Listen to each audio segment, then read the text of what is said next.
sot, më shumë se sa kur më parë, janë duke u investu në këto dy dyert të shkatrimit të njerëzve. Dera e dilemave dhe dyshimeve.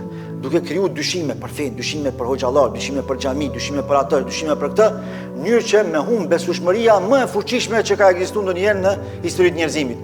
Besueshmëria ndaj Zotit, besueshmëria ndaj pejgamberëve të Zotit, pastaj lirshëm dhe natyrshëm besueshmëria ndaj promovuesve të fesë, normalisht do të ndodhë. Pra nëse njeriu krijon dyshime për Zotin, krijon dyshime edhe për të dërguarit e Zotit, por që krijon dyshime për hoxhallar e për njerëz që falin, ajo më është shumë e lehtë.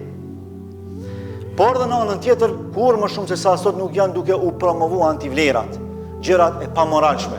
Shikoni se çfarë po bëhet në shoqërinë tonë. E me theks veçantë në shoqërinë tonë, sepse bota e di shumë mirë që ne jemi shoqëri besimtare.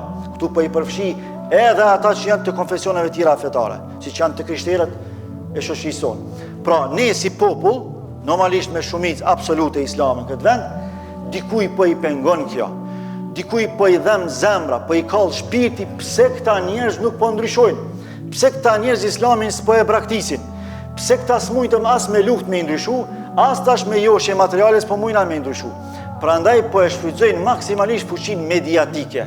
Shikoni çfarë emisione promovohen në shoqërinë tonë. Shikoni, për çështje sociale thrasin njerëz më antisocial.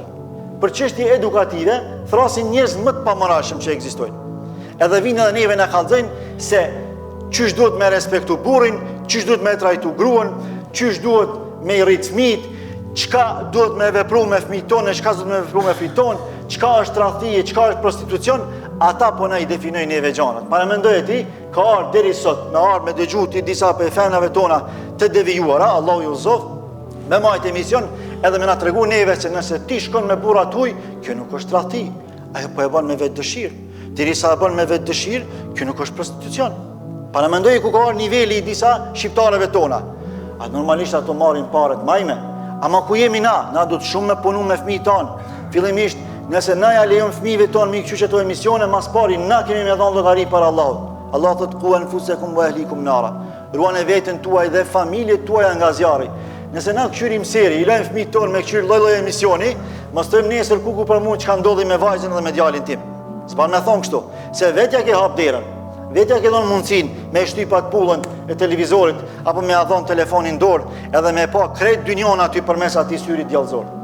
Krejt dynjon e sheq aty. Pra duhet me pas shumë kujdes.